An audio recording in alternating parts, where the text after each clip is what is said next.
اللهم صل على محمد وعلى آل محمد كما صليت على إبراهيم وعلى آل إبراهيم إنك حميد مجيد. اللهم بارك على محمد وعلى آل محمد كما باركت على إبراهيم وعلى آل إبراهيم إنك حميد مجيد.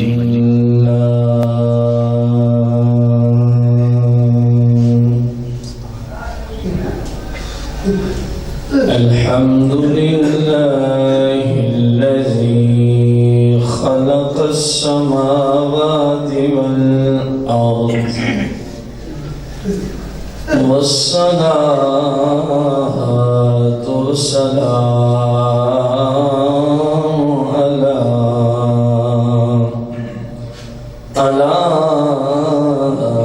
سيد الأنبياء والمرسلين وعلى آله وأصحابه وأزواجه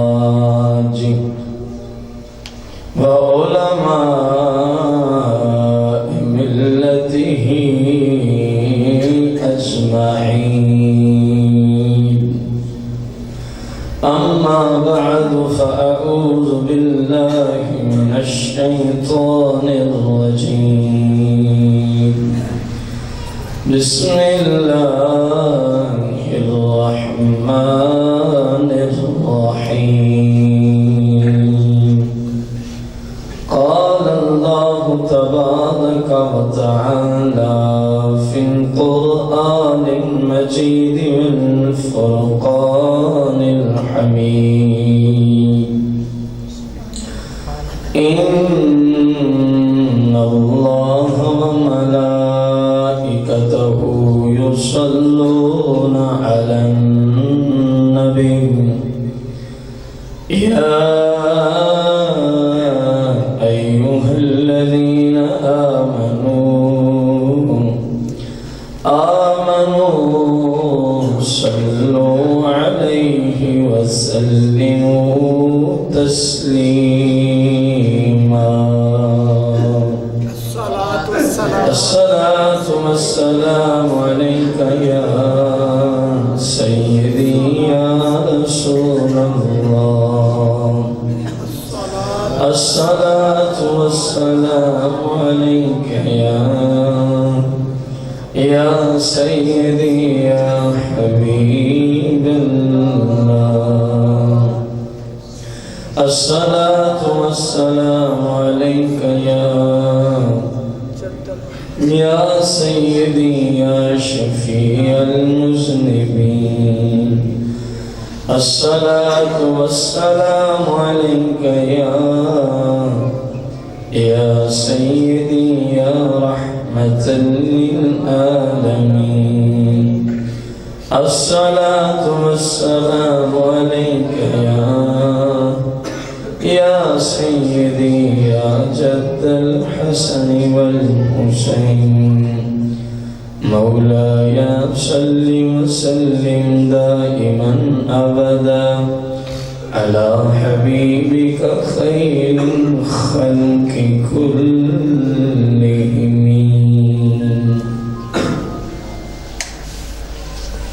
حمد و ثنا کے بعد ہمارے آج کے جمعۃ المبارک کے خطبے کا جو موضوع ہے، یزیدی کتوں کو مختار ثقفی نے کس طرح ہلاک کیا تھا، اور یہ سارے یزیدی کتے جو کربلا میں امام علی مقام اور آپ کے رفقا کے ساتھ دشمنی اختیار کیے ہوئے، جو انہوں نے ظلم و ستم کیا تھا، وہ تاریخ میں آپ کو ہم بتا چکے. اب ان کے ساتھ دنیا میں کیا سلوک ہوا، قبر و آخرت میں تو جہنم ہے ہی ان کا مقدر، دنیا میں بھی اللہ کریم نے ان سب کو ہلاک کیا، ذلیل کیا، ہلاک کیا اور ذلیل کیا۔ اس سلسلہ میں آج ہماری دوسری قسط ہے۔ ان یزیدی خونخوار درندوں میں سے ایک درندہ تھا جس کا نام خولی بن یزید تھا۔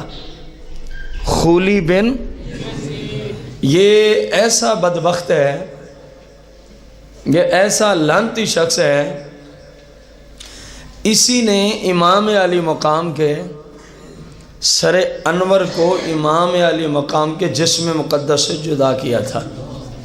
یہ وہ لعین شخص ہے، یہ وہ لعین شخص ہے، خولی بن یزید۔ خولی بن امام علی مقام رضی اللہ تعالیٰ عنہ جب شہید ہو گئے تو اس لعنتی نے آپ کے سر مبارک کو آپ کے جسم مبارک سے جدا کیا تھا اور اس کو اپنے گھر لے گیا تھا، پہنچانا تھا نا یزید کے پاس، تو راستے میں اس کا گھر تھا تو کچھ دیر کے لیے اس نے اس سر مبارک کو اپنے گھر میں بھی رکھا تھا، جس کا ذکر بھی آ رہا ہے۔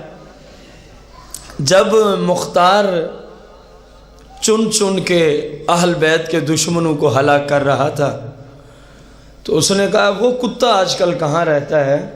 خولی بن یزید، خولی بن فوجی اسے پوچھا اور اپنی فوج کا ایک پورا دستہ اس کے گھر کی طرف روانہ کیا۔ خولی بن یزید کے گھر کی طرف پورا فوج کا دستہ روانہ کیا۔ جب وہ اس کے گھر کو فوجیوں نے گھیر لیا، فوجیوں نے، تو یہ بدبخت اپنے گھر میں چھپ گیا اور اپنی بیوی کو کہنے لگا جب فوج اندر داخل ہو نا تو آپ نے لا علمی کا اظہار کر دینا ہے کہ وہ ادھر نہیں ہے، وہ ادھر یا مجھے پتہ نہیں ہے، یا مجھے، لیکن حقیقت اس کے برخلاف تھی۔ خولی بن یزید کی جو بیوی ہے، جب یہ امام پاک کا سر اپنے گھر میں لایا تھا تو اسی وقت سے اپنے شوہر کی دشمن بن گئی تھی، یعنی جب اس کو پتہ چلا کہ اس ظالم نے یہ ظلم کیا ہے، اس ظالم نے یہ، بخاری کی ایک حدیث ہے، قیامت کے دن ہر بندے کو اس کی نیت کے مطابق ہی اٹھایا جائے گا۔ اب ایسے لوگوں کو وہاں فائدہ ہونا ہے، ایسے لوگوں کو وہاں، کہ ظالم جس دن سے پتہ چلا بیوی کو اس نے اہل بیت کے ساتھ یہ کرتوت اس نے کیے، یہ ظلم کیا، تو اپنے شوہر کی کیا بن گئی تھی؟ اس نے دل ہی دل میں کہا آج ہی تو مجھے موقع ملا ہے، اتنے عرصے سے میں موقع کی تلاش میں تھی اور تو کہہ رہا ہے کہ میں نے بتانا نہیں۔ اس کو کہا ٹھیک ہے میں نہیں بتاتی، ٹھیک ہے میں، چھپ گیا بدماش۔ فوج جب گھر میں داخل ہوئی انہوں نے پوچھا خولی کہاں ہے تیرا شوہر؟ اس نے زبان سے کہا مجھے پتہ نہیں ہے، زبان سے کہا مجھے، اور فوجیوں کو ہاتھ سے اشارہ کیا بے ایمان وہاں چھپا ہوا ہے، ہاتھ سے ان کو اشارہ کر رہی ہے وہ بے ایمان وہاں چھپا ہوا ہے۔ قبلہ اس کو کہتے ہیں اہل بیت کی محبت۔ اپنے شوہر کو مروانے کے لیے اندازہ لگائیں آپ، عورت کے حق میں جب وہ گھر بار کو چھوڑ کے چلی آتی ہے نا نکاح کے بعد، اب اس کا مرنا جینا سب کچھ اس کا شوہر ہی ہوتا ہے، اس کے گھاٹے وعدے کا ذمہ دار۔ اب یہ ایک ایسی بیوی ہے صرف اہل بیت کی وجہ سے یہ قدم اٹھا رہی تھی، زبان سے تاکہ وہ نہ سن لے بدماش، ممکن ہے بچ جا کل کو میرے اوپر ظلم کرے گا، اس لیے زبان سے کہا مجھے پتہ، اور ہاتھ سے اشارہ کیا کہ وہاں بے ایمان چھپا ہوا ہے۔ فوجی وہاں پہنچے تو اس کتے کو پکڑا انہوں نے، اس کتے کو پکڑا انہوں نے۔ تو جب اس کو انہوں نے گرفتار کر لیا، پکڑ لیا، گرفتار کر لیا اور پکڑ لیا، تو پھر انہوں نے کیا کیا، اس کو لے کے وہ مختار کی طرف چل رہے تھے کہ اب جو امیر کا حکم ہوگا وہی کریں گے، وہی۔ ادھر مختار جو ہے وہ سیر و سیاحت کے لیے نکلا ہوا تھا اپنے محل سے، اپنے، ادھر یہ اس کو لے کے جا رہے ہیں، ادھر وہ اپنے محل سے باہر سیر و سیاحت کی غرض سے نکلا ہوا تھا۔ راستے میں کہاں مل گئے؟ راستے میں ان کی ملاقات مختار سے ہوتی ہے، پوچھتے ہیں جی خولی بدبخت کو ہم نے گرفتار کر لیا، خود ہی بدبخت کو ہم نے گرفتار. کیا حکم ہے؟ آپ نے کہا کہ کوئی مین چوک تلاش کرو. کس جگہ کو تلاش کرو؟ جہاں کثرت ہو لوگوں کی. اس کتے کو وہاں پہ ذبح کروانا ہے میں نے جہاں لوگوں کا جم غفیر ہو. میں بتانا چاہتا ہوں جو اہل بیت کا دشمن ہو اس کا حال یہ ہوتا ہے. اس کا حال تو ایک ایسی شاہراہ پہ اس کو لے آئے, ایسے چوک پہ اس کو لے آئے جہاں لوگوں کا جم غفیر تھا. اور پھر کہا گیا دیکھا یہ وہی بدبخت ہے جس نے کربلا میں یوں کیا تھا, اور حکم دیا کہ اس کو ذبح کر دو. اس کو کیا کر دو؟ جب اس کتے کو فوج نے ذبح کیا نا, پھر کہا کہ آگ جلائی جائے. کیا جلائی جائے؟ آگ جلائی گئی. اور مختار نے حکم دیا خولی کو اس آگ میں, اس کی لاش کو آگ میں ڈال دو. ذبح کر کے اس کو آگ میں ڈال کے اس کو راکھ کر دیا گیا. اس کو کیا کر دیا گیا؟ راکھ کر دیا گیا. راکھ سے ایک مسئلہ ذہن میں آ رہا ہے. ہندو سمجھتا ہے کہ ہم اپنے مردوں کو کیا لگا دیتے ہیں؟ تو راکھ ڈال دیتے, دریا میں, سمندر میں, ہوا میں بکھر گئی. اب کون اس کو دوبارہ زندگی دے گا؟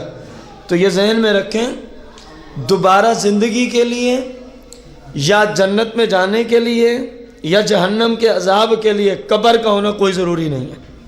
قبر کا ہونا کوئی ضروری نہیں. کوئی سمندر میں مر جائے, کسی کو درندے کھا جائیں, کسی کو حیوانات کھا جائیں, کسی کو آگ لگا کے اس کی راکھ مختلف اطرام میں بکھیر کے رکھ دی جائے, میرا رب ان تمام چیزوں پہ قدرت رکھتا ہے. پھر اس کو نئے سرے سے جسم دیتا ہے, اور جہاں پر ہوتا ہے اگر مجرم ہے تو وہیں دوزخ کا عذاب شروع ہو جاتا ہے, اگر مومن پرہیزگار ہے تو وہیں پہ جنت کی اس کو راحت ادا کر دی جاتی ہے. اب کسی کے ذہن میں یہ نہ آئے وہ تو راکھ ہو گیا, وہ تو اس کو جہنم کا عذاب تو نہ ملا. اس لیے میں نے یہ مسئلہ آپ کو عرض کیا تاکہ ان ہندوؤں کا مذہب کا بھی رد ہو جائے. اللہ کریم اس بات پہ قدرت رکھتا ہے, اس بات پہ جو ہمیں عدم سے وجود میں لے آیا ہے تو دوبارہ نہیں پیدا کر سکتا. عدم سے وجود بھی کیسا ہے, کتنے بریک اور کم پانی سے وہ ہماری تخلیق فرماتا ہے.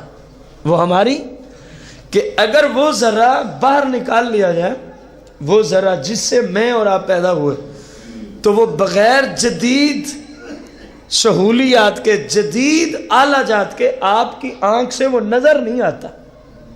اتنا بریک ذرے سے اللہ کریم نے مجھے اور آپ کو تخلیق فرمایا. جو ایک مرتبہ مرد و شوہر کا, بیوی اور شوہر کا آپس میں ملاپ ہوتا ہے, جتنا پانی خارج ہو رہا ہے اگر اس سارے سے بنانا مقصود ہو نا انسان کو, تو لاکھوں انسان اسی سے بن سکتے ہیں. لاکھوں انسان اسی سے بن سکتے ہیں. میرے بھائی, میرا مالک اس بات پہ قدرت رکھتا ہے, کوئی کسی حال میں بھی مر جائے وہ اس کو دوبارہ زندگی دیتا ہے, جسامت عطا کرتا ہے, اور پھر جیسے اس کے اعمال اس کے مطابق اس کے ساتھ معاملہ ہوتا ہے. قبر میں جانا کوئی جنت و دوزخ کے لیے ضروری, یہ تو ایک مسلمان کی عزت کی خاطر ایک قانون ہے, مسلمان کی تکریم و تعظیم کی خاطر ایک قانون ہے کہ یہ جانوروں کی طرح, کتوں کی طرح اس کو پھینک نہ دینا, کیونکہ اس نے اللہ کو ایک مانا تھا, اس نے اللہ کی شریعت کو مانا تھا. اس کی وجہ سے اب اس کو عزت و تکریم کے ساتھ دفن کر دو, عزت و تکریم کے ساتھ.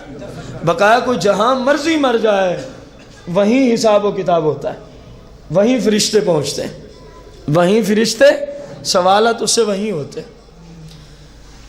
ایک اور بے ایمان ہے, شمر کے نام سے اس بے ایمان کو جانا جاتا ہے. اہل بیت کا دشمن کس نام سے جانا جاتا ہے؟ جناب امام علی مقام رضی اللہ تعالی عنہ پر جب باقی بدبختوں نے ظلم و ستم کیا تھا تو ان بدبختوں میں ایک کون تھا؟ شمر لعین بھی تھا, شمر لعین بھی تھا. جب شمر لعین کو پتہ چلا نا اب مختار امام علی مقام کے دشمنوں کو چن چن کے ہلاک کر رہا ہے, چن چن کے ہلاک کر رہا ہے, تو شمر لعین نے کیا کیا؟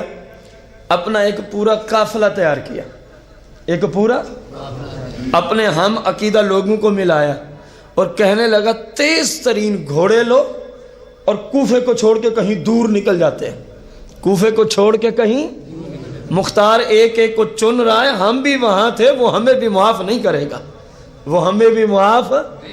یہ وہی یزیدی کتے ہیں جنہوں نے اسی کوفے میں اپنے مناصب اور گورنریاں اور حکومتی منصب اور دولت کی خاطر امام علی مقام کے ساتھ جو کیا سو کیا۔ اب اسی کوفے کو چھوڑ کے بھاگ رہے ہیں، اسی کوفے کو چھوڑ کے، اور اپنے ہم عقیدہ کو بھی کہہ رہا ہے کہ تم بھی نکلو، ورنہ اس نے کسی کو معافی، کسی صورت معافی نہیں دے۔ نکلا ادھر مختار کو علم ہوا، کیونکہ اس نے تو فوجیں چھوڑی ہوئی تھی نا، جہاں بھی کوئی بے ایمان ملے اس کو پکڑو ذبح کرو، اس کو پکڑو اور ذبح کرو، عبرت کا نشان بنا دو۔ پتہ چلے گا قیامت تک کہ جنہوں نے اہل بیت اطہار کے ساتھ دشمنی لی تھی، قبر و آخرت ان کی برباد ہے یہی قرآن و سنت کی روشنی میں، دنیا میں بھی ان کو کس طرح اللہ نے عبرت کا نشانہ بنا دیا تھا۔ ادھر یہ چلا، ادھر مختار نے اپنا ایک لشکر ان کے پیچھے، اپنا ایک لشکر ان کے پیچھے روانہ کیا اور کہا کہ وہ نکل رہا ہے، اس بے ایمان کو تلاش کرو، اس بے ایمان کو تلاش کرو۔ یہ بہت سارا سفر اپنے گھوڑوں پر کر چکے تھے کوفہ سے، جب مختار کی فوج ان کو پیچھے جا کے ملی، مختار کی فوج ان کو پیچھے جا کے ملی، تو اس بدبخت نے وہاں دریا کے کنارے ایک گاؤں میں جا کے رہائش اختیار کر لی کہ اب یہاں ہم اتنی دور نکل آئے ہیں، اپنے ارد گرد کے ساتھیوں کو کہا اب مزید آگے جانے کی ضرورت نہیں، تھک گئے ہیں، یہیں ٹھہرو، اب یہاں تک مختار اتنا جلدی پہنچنے والا نہیں ہے، امید ہے ہم بچ جائیں گے مختار کے، وہ جو قتل کر رہا ہے، ذبح کر رہا ہے۔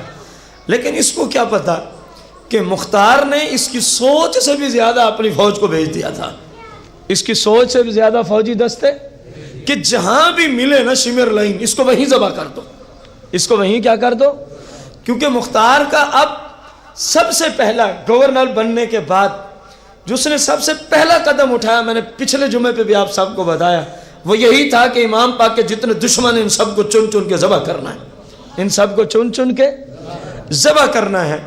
تو اب ہوا کیا، رات کا وقت ہے، رات کا وقت ہے، مسلم بن عبداللہ کا بیان ہے، کہتا ہے رات کا وقت ہے، میں شمر کے ہمراہ تھا، میں نے اسے کہا کہ بہتر یہی ہے کہ یہاں سے ہم نکل جائیں، مجھے یہاں بھی ڈر محسوس ہو رہا ہے، جہاں ہم بیٹھے ہیں نا دریا کے کنارے، مجھے یہاں پہ کیا محسوس ہو رہا ہے، کہیں مختار کی فوج یہاں پہنچ نہ جائے، کہیں مختار کی فوج یہاں پہنچ نہ جائے۔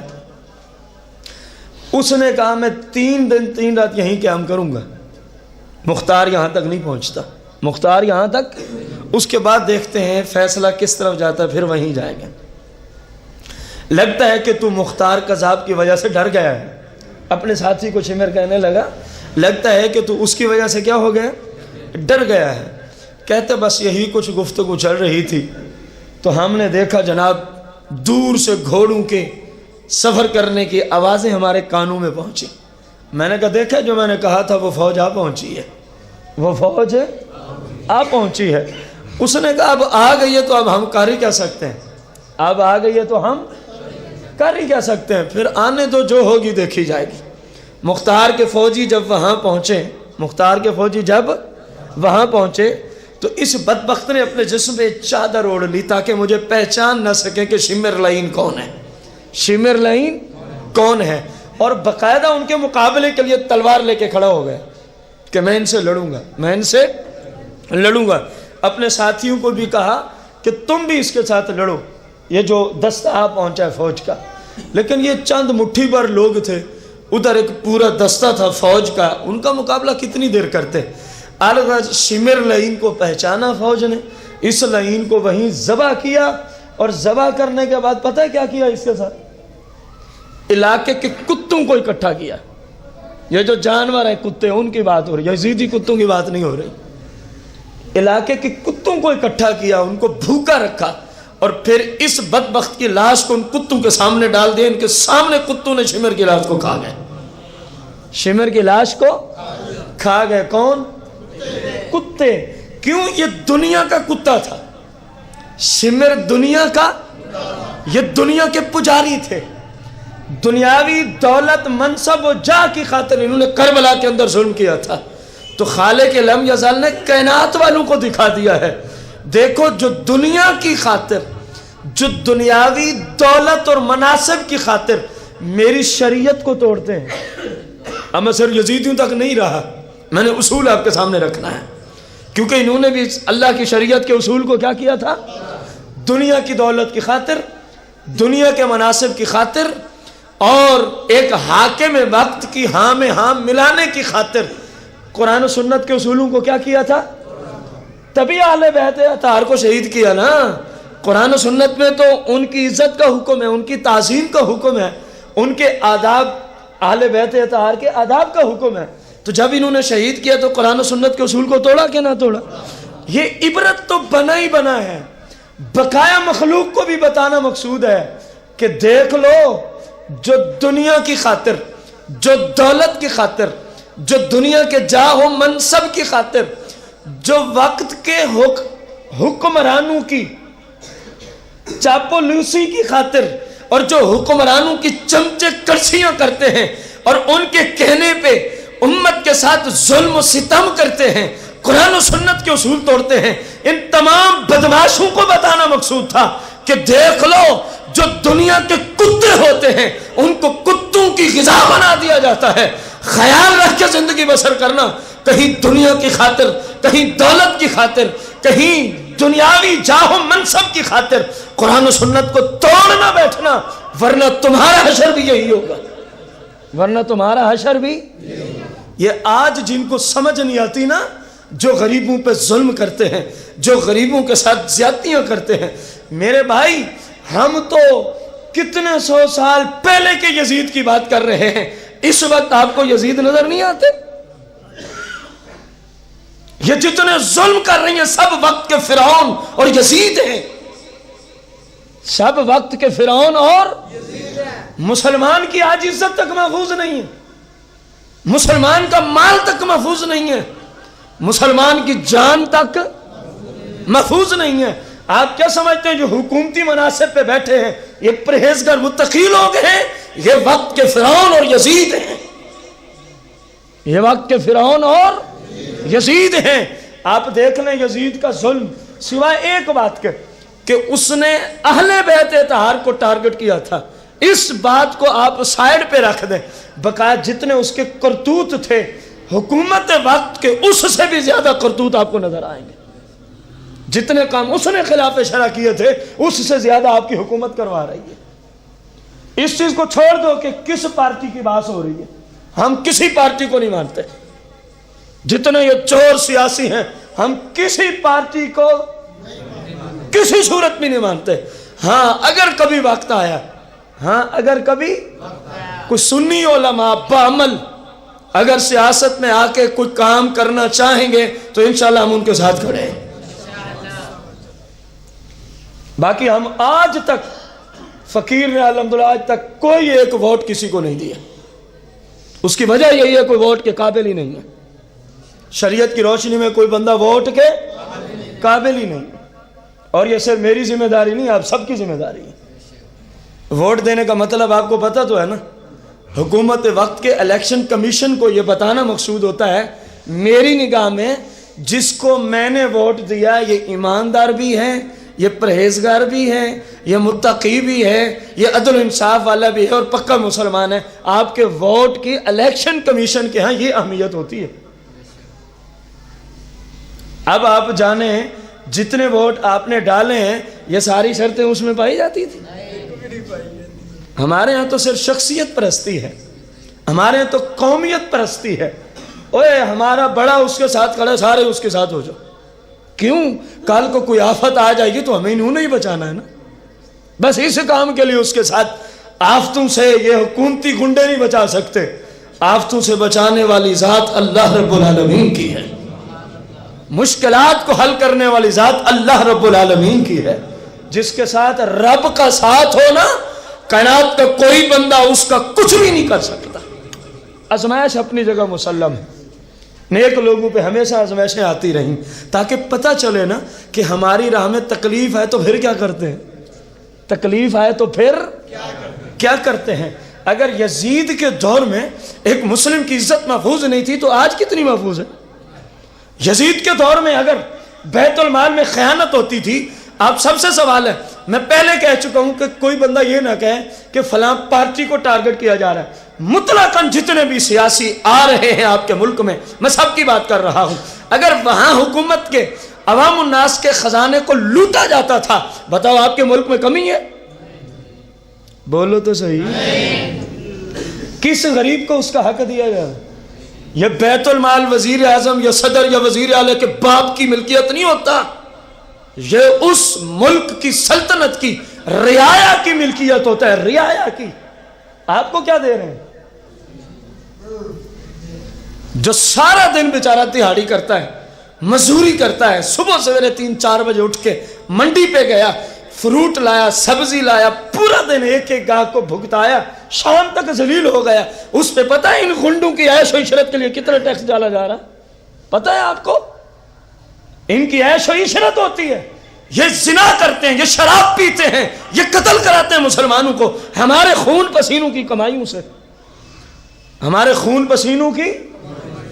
فاروق اعظم رضی اللہ تعالیٰ عنہ نے اپنے دور خلافت میں آپ بیمار ہو گئے تھے، کیا ہو گئے تھے؟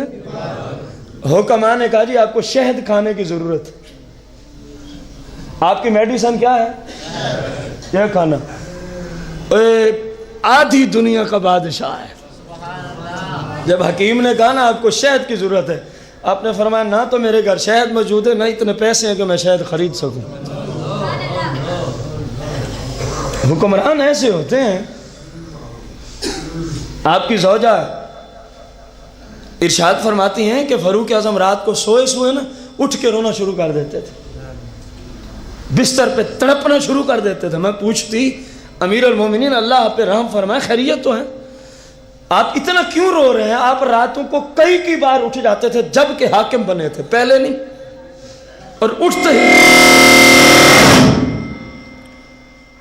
ہی رونا شروع کر دیتے تھے۔ پوچھتی ہیں امیر المومنین خیریت تو ہے؟ فرمایا میں جب سے حاکم بنا ہوں میرے دل میں بار بار کھٹکا اترتا ہے کہ دجلہ کے کنارے اگر کوئی جانور بھی بھوکا مر گیا تو قیامت کے رب امیر المومنین عمر سے پوچھے گا، اس لیے مجھے نیند نہیں آتی، اس لیے میں روتا رہتا ہوں۔ اسلامی سلطنت کے حاکم ایسے ہوتے ہیں۔ اب کیا ہوا؟ نہ پیسے ہیں، نہ گھر شہد موجود ہے۔ اب آپ نے ان کو بلایا جن کا مال بیت المال میں موجود تھا، رعایا کو۔ مدینے میں اعلان ہوا امیر المومنین آپ لوگوں سے میٹنگ کرنا چاہتے ہیں۔ آپ لوگوں سے کیا کرنا چاہتے ہیں؟ پارلیمنٹ ہاؤس میں آ جاؤ۔ اور پارلیمنٹ ہاؤس پتہ ہے کون سا تھا؟ المسجد النبویہ شریف، جس میں ہر عام و خاص کو آ کر خلیفہ سے کوئی بات پوچھنے کی بھی اجازت ہوا کرتی تھی۔ ایسے پارلیمنٹ ہاؤس نہیں ہوتے تھے جہاں شرابی کبابی کے علاوہ کسی کا داخلہ ہی نہ ہو۔ کیا کوئی کسی حاکم کو جا کے اپنا درد سنائے گا؟ جب ایک چھوٹے سے آفیسر ڈی سی او تک کسی بندے کی رسائی نہیں ہے، یہ ہے اسلامی سلطنت کا نظام۔ وہاں امیر المومنین حاکم وقت 24 گھنٹے دروازے کھلے ہوتے، جس کو کوئی مسئلہ ہے آ کے ڈائریکٹ فاروق اعظم سے پوچھ سکتا تھا آپ نے یہ اس طرح کیوں کیا ہے، کس حدیث کے تحت کیا ہے۔ سمجھ رہے ہیں آپ؟ صرف اپنی شکوہ گلہ شکوہ نہیں، کوئی کام اگر اس کو نہیں پتا تھا کہ یہ فلاں حدیث کی روشنی میں، آ کے امیر المومنین سے پوچھتے تھے آپ نے یہ کام کیا، یہ رسول اللہ کی کس حدیث سے کیا۔ اور آپ اپنے تمام گورنروں کو جو مختلف اطراف میں آپ نے بھیجے ہوئے تھے، ان کو آپ نے یہ سب سے اہم ترین جو تاکید کی تھی، 24 گھنٹے تمہارے دروازے ہر عام و خاص کے لیے کھلے رہے، جس نے جو تمہیں کہنا وہ ڈائریکٹ آ کے کہے، وہ تمہیں ڈائریکٹ آ کے۔ میٹنگ شروع ہوئی، مشورہ شروع ہوا، اجلاس شروع ہوا، فاروق اعظم نے خطبہ دیا اور لوگوں کو بتایا کہ یہ جو بیت المال ہوتا ہے یہ اس ملک کی رعایا کی بادشاہ کے پاس امانت ہوتی ہے۔ بادشاہ کے پاس وہ کیا منظر ہوگا جس میں صحابہ و اہل بیت کا مجمع، اور فاروق اعظم ان کلمات سے خطبہ دے رہے تھے کہ تمہارا امیر جو ہے وہ بیمار ہو گیا، اور حکماء نے ان کے لیے شہد تجویز کیا ہے. تمہارے امیر کے گھر میں شہد موجود اور تمہارے حاکم وقت کے پاس اتنے پیسے بھی موجود کہ وہ مارکیٹ سے شہد خرید کے اپنا علاج کر سکیں. البتہ بیت المال میں موجود ہے اور یہ آپ لوگوں کی امانت ہے. اور یہ آپ لوگوں کی اگر آپ سب اجازت دے دیں تو میں جتنی حکیم کہیں اتنی استعمال کر لوں. اس وقت مجمع رو رہا تھا.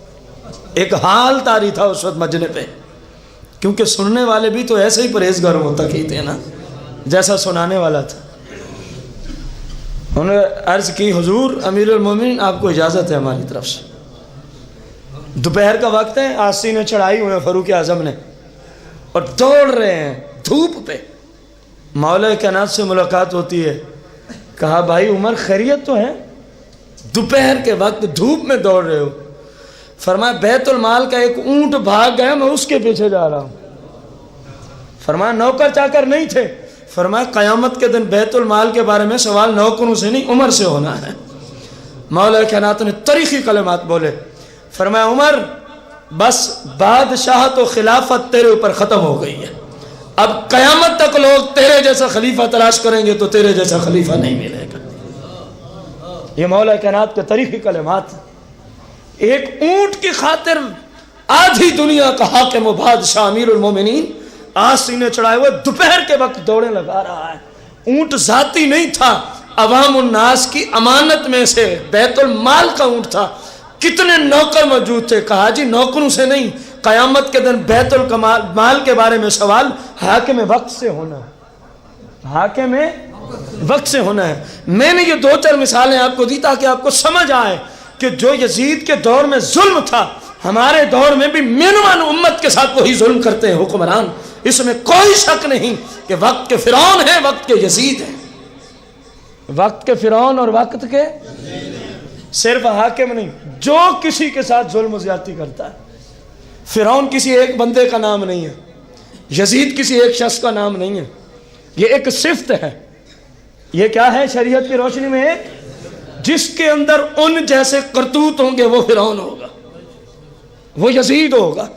جو انسانیت کو انسانیت کا درجہ نہیں دے سکتا وہ فرعونیت میں ہے, وہ یزیدیت میں زندگی گزار رہا ہے, خواہ وہ کوئی بھی ہو. کیونکہ اسلام سب سے پہلے انسانیت کو انسانیت کے حقوق عطا کرتا ہے, انسانوں کو انسان سمجھتا ہے. اور جو مسلمان ہو کے انسان کو انسان نہ سمجھے وہ سمجھے اس کے اندر فرعونیت ہے, شیطنت ہے اور یزیدیت پر اس کی سیرت ہے. اس کی سیرت رسول اللہ کی سنت پر ہے.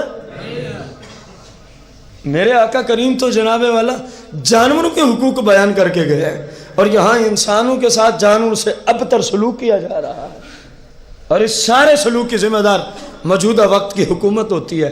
جب بھی کہیں ہو, جب بھی کہیں ہو تو شمر لائن کو ذبح کرنے کے بعد مختار کے سپاہیوں نے, فوجیوں نے کن جانوروں کے سامنے ڈال دیا؟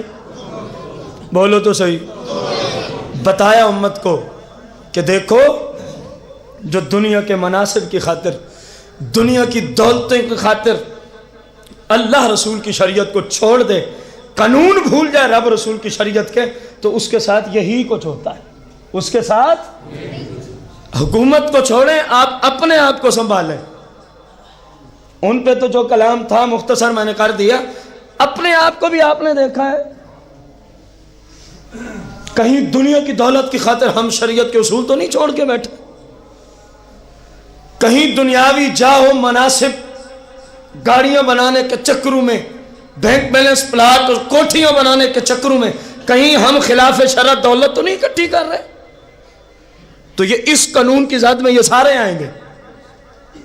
اس قانون کی ذات میں اس طرح کے سارے لوگ جو بیٹیوں کا حصہ مار لیتے ہیں, وہ بھائی جو بہنوں کا حصہ مار لیتے ہیں, وہ باپ جو زندگی میں بیٹیوں کو وراثت سے محروم کر کے سارا کچھ بیٹوں کے نام لگا کے جا رہا ہے, کیا اس نے مرنا نہیں ہے؟ اس نے خالق لم یزل کی بارگاہ میں جواب دے نہیں ہونا؟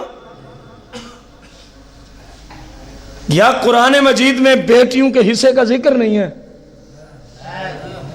جس آیت میں بیٹے کی جائیداد کا ذکر ہے اتنا وراثت اسی کو, یقین جانے رب کے قرآن کا اسلوب تو دیکھیں، پہلے حصے میں بیٹا ہے تو دوسرے حصے میں رب نے بیٹی کا ذکر فرما دیا، لِلذَّكَرِ مِثْلُ حَظِّ الْأُنثَيَيْنِ، یہ قرآن ہے۔ یہ سارے کل کو جواب دے ہوں گے، جیسے میرے آقا کریم نے فرمایا جس نے اپنی اولاد میں سے کسی کو وراثت سے محروم کر دیا، میرا مالک اس کو جنت سے محروم کر دیتا ہے۔ یہ ظلم نہیں ہو رہا معاشرے میں؟ بولو تو صحیح۔ دوسروں کی طرف تو چلو ضرورت تھی، میں نے اشارہ کر دیا تاکہ آپ کو احساس ہو کہ آپ کا اتنا قیمتی ووٹ ہے اور کتنا کمینے لوگوں پہ ضائع کر کے آپ لوگ آ جاتے ہیں، اس لیے میں نے 2-4 منٹ اس طرف لگایا ہے۔ خدا کے بندو، کوئی نیک بندہ آ جائے تو اس کو ووٹ دو، ورنہ ووٹ دینے ہی نہ جایا کرو، ورنہ ووٹ دینے ہی، ورنہ پھر اس جملے کے لیے تیار رہے نا، قیامت کے دن رب پوچھے گا کیا جس کو تو نے ووٹ ڈالا تھا وہ امین تھا؟ تو نے جو الیکشن کمیشن کو یہ اپنی طرف سے یقین دہانی کرے، تیرا ایک ووٹ اس بات کے یقین دہانی کراتا ہے الیکشن کمیشن آف پاکستان کو کہ میرے نزدیک یہ بندہ کیا ہے؟ امین ہے، امانت دار ہے، پرہیزگار ہے، متقی ہے، ملک و قوم و رعایا کے ساتھ مخلص ہے، قیامت کے دن پھر جواب بھی دینا پڑے گا۔ اور آپ سب کو پتہ ہے کون کتنا مخلص ہے، کون کتنا۔ اب آ جا کے کہیں گے تو پھر کس کو ڈالیں؟ نہ ڈالو، کون سا کوئی اسلام میں ووٹ ڈالنا فرض ہے، واجب ہے، سنت موقع ہے، کیا ہے؟ کچھ بھی نہیں۔ یہ جو حکمران کا تعین ہوتا ہے نا، وہ عوام الناس کے ذمہ ہی نہیں ہے اسلامی سلطنت میں، یہ ذہن میں رکھیں۔ دیکھیں سیدنا ابو بکر صدیق کا تعین عوام الناس نے کیا یا ان میں سے خواص نے کیا تھا؟ پھر جب آپ دنیا سے جانے لگتے ہیں، فاروق اعظم کا تعین ساری دنیا سے لیا یا خواص سے لیا تھا؟ جب فاروق اعظم دیکھتے ہیں اب میں نے چلے جانا ہے تو شورا قائم کی تھی نہیں کی تھی کہ 6 بندے چنے تھے، تم جس کو چاہو گے میری طرف سے وہی حاکم ہوگا۔ یہ شریعت کا، قرآن و سنت کا مسلمہ فیصلہ ہے۔ اسلامی سلطنت میں بادشاہ کو چننے کے لیے، حاکم وقت چننے کے لیے ہر مسلمان کو اجازت نہیں ہے، ان کے شیوخ، پرہیزگار، متقی، مفتی اور شیخ الحدیث قسم کے لوگوں کو اجازت ہوتی ہے کہ اپنی سلطنت کا کوئی اچھا سا سربراہ جو ہے وہ چنو۔ جب سارے شیوخ اور قرآن کے شیخ، حدیث کے شیخ، قرآن و سنت کے فہم کے ماہر جب یہ مل جل کے کسی بندے کو تعیین کریں گے اس کی، کیا خیال ہے وہ کوئی فاسق و فاجر کو آگے آنے دیں گے؟ اسلام نے یہ طریقہ دیا تھا، آپ کے اوپر ووٹ ڈالنا اسلام کی روشنی میں کسی درجے میں بھی نہیں ہے، بلکہ اگر غلط بندے کو ڈالا تو الٹا گناہ ہے۔ میرے امام پاک سے وہ ووٹ ہی تو مانگتا تھا کہ آپ مجھے ایک بار کہہ دیں یہ ہمارا حاکم ہے۔ آپ اکیلے کے ووٹ کی اتنی زیادہ قدر و منزلت تھی کہ تمام صحابہ و اہل بیت امام پاک کو دیکھ رہے تھے۔ اگر آپ اس لائن کو ووٹ دے دیتے ہیں تو ہم بھی دے دیں گے۔ اسی ایک ووٹ پہ اتنا بڑا کام ہوا ہے۔ فرمایا ظالم کو حسین کا کام ہی نہیں کہ ظالموں کا ساتھ دے۔ آج ہم ہیں تو حسینی، لیکن کام جو ہے وہ ہر ایک کے سامنے، وہ ہر ایک کے، صرف ووٹ کی حد تک نہیں، پوری سیرت کو جانچو۔ ہماری وجہ سے کتنے مسلمانوں کو تکالیف ہیں، ہماری وجہ سے کتنے مسلمان ذلیل و رسوا ہیں۔ اوورآل میں معاشرے کی طرف نسبت کر رہا ہوں۔ اب سوچیں، ایک بندہ اپنے بیٹی یا بیٹے کی شادی کرتا ہے، بازار میں کنجریوں کو بلاتا ہے، اللہ کی وہاں پہ لعنت اترتی ہے نہیں اترتی؟ صاحب نے جواب دینا ہے۔ اور کہاں تک آواز جاتی ہے کہ سارے مسلمانوں کے حقوق پامال نہیں ہو رہے؟ کیا سمجھتا میں اپنے گھر کے سامنے ہوں؟ قیامت کے دن تیری طبیعت فرشتے ٹھکانے لگا دیں گے۔ کتنے مسلمانوں کی تو نے نیند کو تباہ و برباد کیا تھا، کتنے مسلمانوں کے گھروں تک تیرے اس غلیظ گانے باجے کے گند پہنچا تھا جس کی وجہ سے رحمت جو برس رہی تھی وہ رک گئی تھی۔ تو کیا سمجھتے میں اپنے گھر بدماشی کر رہا ہوں؟ اپنے گھر کرنی ہے تو بند کمرے میں کر کے تیری 4 دیواری کے باہر اس کی آواز نہ پہنچے۔ اب جو لعنت اترے گی صرف تیرے گھر ہی اترے گی، اور مسلمانوں کو کیوں تو لعنت کی لپیٹ میں لے کے آتا ہے؟ پھر کہتے ہیں جی کسی کو کیا تکلیف ہے، ہم تو اپنے گھر کنجر خانہ کر رہے تھے۔ مسلمان کو تکلیف ہوتی ہے، مسلمان کو تکلیف ہوتی ہے۔ تیری وجہ سے پورے محلے پہ لعنت اترتی ہے، تیری وجہ سے کتنے غریبوں، مسکینوں، یتیموں، بیماروں کے آرام میں خلل پڑتا ہے، تیری وجہ سے کتنے محنت کش لوگ رات کو سو نہیں سکتے۔ خدا کے بندے تو ابھی کہتا میں اپنے گھر کھڑا ہوں، کیا یہ ظلم نہیں ہے؟ قبلہ حسینیت کو سمجھ کے زندگی گزارنا بہت مشکل ہے۔ حسینیت یہ ہے آقا کریم کی سنت کے مطابق چلتے جاؤ، حسینیت پہ عمل ہے۔ حسینیت پہ کیا ہے؟ عمل ہے۔ سود ادھر ہے، رشوت ادھر ہے، ظلم ادھر ہے، غاصبانہ سسٹم ادھر ہے، یتیموں کے مال کو کھانے کے چکر ادھر ہیں، اپنے ورثاء کے ساتھ زیادتیوں کے چکر ادھر ہیں۔ یہ حسینیت ہے؟ بولو تو صحیح ہے۔ امام پاک تو صرف مصطفیٰ کریم اور مصطفیٰ کریم کی سیرت ہی چاہتے تھے، اسی لیے آپ نے کہا یزید ہمارا حاکم کیونکہ میرے نانے کی شریعت کے خلاف ہے، کیونکہ میرے نانے کی شریعت کے۔ تو شمر لعین کو کتوں کے سامنے ڈال کے امت کو بتا دیا گیا کہ دیکھو اگر دنیا کی خاطر تم نے دوسروں کے حقوق میں حق تلفیاں کی تو تمہارا حشر بھی ایسے ہی ہوگا، خواہ دنیا میں ہو قبر و آخرت میں ہو، خواہ قبر و معافی نہیں ہے۔ انسان کے حقوق کے خلاف کرنے والے کو معافی کسی صورت بھی معافی۔ اور ان کو اب میں کس بات کی طرف رہنمائی ہوں؟ ایک جملہ ہوتا ہے، کوئی 1000 جزئیات اس کے سامنے ہوتی ہیں، یہ بھی اس سے تعلق رکھتی ہے، یہ بھی اس سے تعلق رکھتی ہے۔ جب آپ ملاتے ہیں نا جشن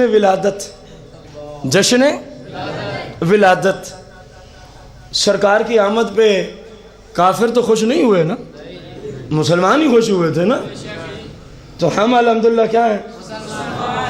تو جب ہم جشن ولادت، ظاہر ہے خوشی کے سما کے بندہ اپنے رسم و رواج، عرف اور اپنے کلچر و ثقافت کے اعتبار سے جس طرح بھی لوگ خوشی کے اندر جو کچھ کرتے ہیں، ہر مسلمان اپنے گھر کو کوئی لائٹنگ کرتا ہے، کوئی جھنڈا لگاتا ہے، کوئی کچھ کرتے ہیں نا مسلمان۔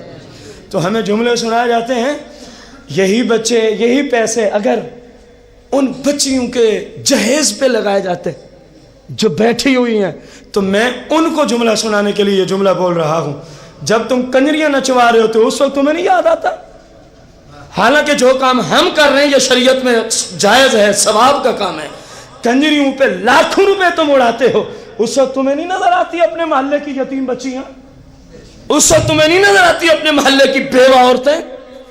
اور کتنے اجتماعات تمہارے ہاں ہوتے ہیں جن میں سوائے گستاخی کے کوئی درس نہیں ہوتا، کروڑوں روپے کے وہاں تم خرچ کرتے ہو۔ اب تمہیں نہیں یاد آئی بہت ساری یتیم بچیاں، بہت ساری بیوہ عورتیں کہ جو وہاں پہ تم نے گند پھیلایا، کروڑوں روپے تم نے خرچ کیے، اس سے بہتر تھا محلے کی یتیموں کی تم ہیلپ کر دیتے۔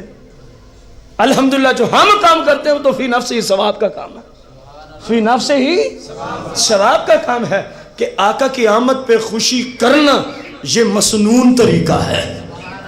سیدہ آمنہ سلام اللہ علیہ سے پوچھ، فرماتی ہیں ابھی تو میرا لخت جگر دنیا میں آیا ہی نہیں تھا، کسی رات جناب آدم تشریف لا رہے ہیں، دکھا دنیا میں کوئی ایک ماں ایسی مجھے دکھا جس کو رب کے 1,24,000 پیغمبر میں سے اکثر نبی جماعت در جماعت آ کے اس کے بیٹے جو پیدا ہونے والا ہے اس کی پہلی مبارکباد دیں اور اپنی زیارت کریں۔ کائنات میں کوئی ماں لے تو آوے دان سوائے میرے آقا کریم کی ماں کی کوئی ماں نظر نہیں آئے گی۔ کیسے بے ایمان ہیں لوگ، اسی ماں پہ فتوی ہے وہ کافر ہے۔ یہ آپ کے مسلک کے سوا جتنے ہیں سرکار کے والدین کو کافر کہتے ہیں، آپ کو یہ آج میں بتا دوں، یہ آپ کا مسلک واحد ہے جو کہتے ہیں میرے آقا کریم کے والدین جب انتقال فرمایا تھا تو مواحد تھے، مسلمان تھے، اور سرکار نے پھر ان کو دونوں کو قبر مبارک سے زندہ کر کے ان کو اپنی امت کا شرف بھی عطا فرمایا ہے، کیونکہ سب سے بہترین امت یہ ہے۔ اگر آپ زندہ فرما کے ان کو اپنا امتی نہ بناتے، مسلم تو تھے، موحد تو تھے، پھر قیامت کے دن بہترین امت میں نہ ہوتے۔ سرکار نے اس کام کے لیے ان کو زندہ فرما کے اپنی امت میں ہی داخل فرمایا۔ 600 سال 500 سال پہلے کا محدث امام جلال الدین سیوطی نے اس میں پورا ایک رسالہ لکھا ہوا ہے۔ سرکار کے والدین صرف مواحد نہیں ہیں بلکہ مصطفیٰ کریم کے امتی بھی ہیں۔ مصطفیٰ کریم کے امتی بھی ہیں۔ آپ کیا فرماتی ہیں؟ کسی رات میں دیکھتی ہوں جناب آدم اور انبیاء کا ایک جم غفیر میرے گھر میں آتا ہے۔ جب سے میرے محبوب کا نور سیدہ آمنہ سلام اللہ علیہا کے پیٹ مبارک کی طرف منتقل ہوا، اور آ کے پتہ کیا کہتے ہیں؟ بیٹی آمنہ، بیٹی زیارت بھی کروا رہے ہیں، اور جملے کیسے مقدس ہیں، بیٹی آمنہ تجھے مبارک ہو، ان قریب تیرے گھر سارے نبیوں کا تاجدار آنے والا ہے۔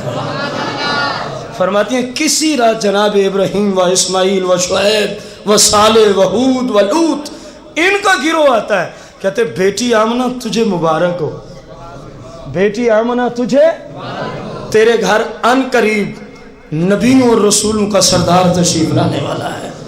اوے اللہ کے نیک بندو سن رہے ہو؟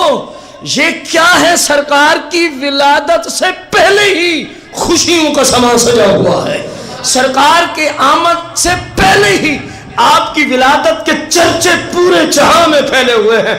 اب پوچھ مولا کائنات سے، اب پوچھ عبداللہ بن عباس سے، پوچھ عربی تفاسیر کے حوالے سے۔ میں قرآن سورہ آل عمران کی روشنی میں بات کرنے چلا ہوں۔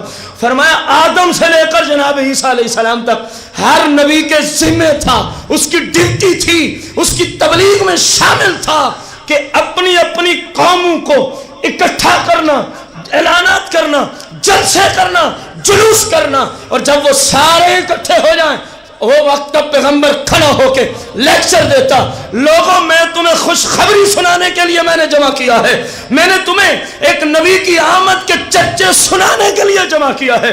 آدم سے عیسیٰ تک سارے پیغمبر یہ کام کرتے چلے گئے، اور کہتے کیا تھے؟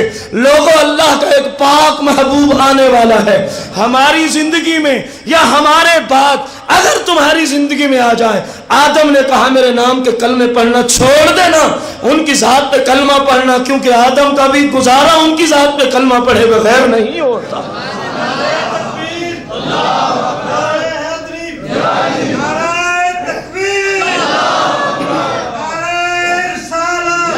آپ اندازہ لگائیں ہم جو کام کرتے ہیں رب کے انبیاء نے وہی خوشی کا کام کیا ہے۔ البتہ میرے پاس وقت نہیں ہے، انشاءاللہ میں کسی موقع بیان کروں گا۔ اس وقت رونے والا کون تھا؟ میرے گھر کی کتاب نہیں، فاضل بریلوی کا فتویٰ نہیں، محدث اعظم پاکستان کا فتویٰ نہیں ہے، اور بھائیو سن کے آپ خوش ہو جائیں گے، حافظ ابن کثیر کا فتویٰ دے رہا ہوں، جس کو تو بھی 24 گھنٹے حافظ ابن کثیر حافظ ابن کثیر البدایہ والنہایہ ہے۔ سرکار کی ولادت پہ چیپٹر، میلاد مصطفیٰ پہ پورا باب باندھ کے لکھتے ہیں کہ شیطان صرف 4 مرتبہ رویا ہے۔ میں ایک مرتبہ ذکر کروں گا، وقت نہیں ہے۔ فرمایا ہینا ولد رسول اللہ صلی اللہ علیہ وسلم، فرمایا جب سرکار دنیا میں تشریف لاتے ہیں مشرق سے مغرب تک ہر چیز کائنات کی مبارکباد پیش کر رہی تھی، حتیٰ کہ زرقانی نے حد کر دی۔ فرمایا جنگل کی ہرنیاں بھی ایک دوسرے کے پاس آ کے مبارک دے رہی تھی، تمہیں مبارک ہو ہمارے دکھ سکھ بانٹنے والا آ گیا۔ پلیتا تو ہمیں سمجھاتا ہے، انبیاء ایک دوسرے کو مبارک، فرشتے مبارک، حور و غلمان مبارک، سرکار دو جہاں کی ولادت پر ہر طرف خوشی کا سما تھا۔ حافظ ابن کثیر لکھتے ہیں ہینا ولد رسول اللہ صلی اللہ علیہ وسلم، جب آپ تشریف لاتے ہیں شیطان تھا جو چیخو پکار کر رہا تھا، جو رو رہا تھا، جو پیٹ رہا تھا، ہائے ہائے اب میری خیر نہیں ہے، ان کی وجہ سے تو کروڑوں لوگ اللہ کو سجدہ کرنے والے بن جائیں گے، ہائے ہائے اب میری خیر نہیں ہے، ان کی وجہ سے تو کروڑوں لوگ میری پوجا کو چھوڑ کے اللہ وحدہ لا شریک کی بارگاہ میں جھکنے والے ہو جائیں گے۔ روتا تو وہ رہا ہے، تم کیوں روتے ہو؟ بس اعلیٰ حضرت نے تو بات ہی ختم کر دی ہے۔ نثار تیری چہل پہل پہ ہزاروں عید ربیع الاول، نثار تیری، حافظ ابن کثیر کی اس عبارت کا ٹرانسلیٹ کیا آپ نے شعر کی دنیا میں، نثار تیری چہل پہل پہ ہزاروں عیدیں، سوائے ابلیس کے جہاں میں سبھی تو خوشیاں منا رہے ہیں، سوائے ابلیس کے جہاں میں سبھی تو خوشیاں منا رہے ہیں۔ ہم تو جو کرتے ہیں الحمدللہ قرآن و سنت سے ثابت ہے، قرآن و سنت سے، جب تم یہ سارے غلیظ کام کرتے ہو اس وقت تمہیں یتیم بچیاں، بیوہ عورتیں اور غریب اور جہیز اور فلاں فلاں مریض تمہیں اس وقت کیوں نہیں یاد آتے؟ ہمیں یاد کرایا جاتے ہیں، ہمیں یاد کرایا جاتا ہے۔ یہ کیا ہے؟ صرف بے شرمی ہے، صرف کیا ہے؟ بے شرمی ہے۔ یقین جانے حسینیت صرف اس چیز کا نام ہے کہ آپ کی سیرت مصطفیٰ کریم کی سنت کے مطابق ہو۔ اگر سرکار کی سنت کے مطابق نہیں تو حسینیت میں آپ سچے نہیں ہیں، حسینیت میں آپ۔ اللہ کریم سے دعا گو ہیں مالک ہم سب کو سرکار اور آپ کے صحابہ اہل بیت کی سچی محبت عطا فرمائے۔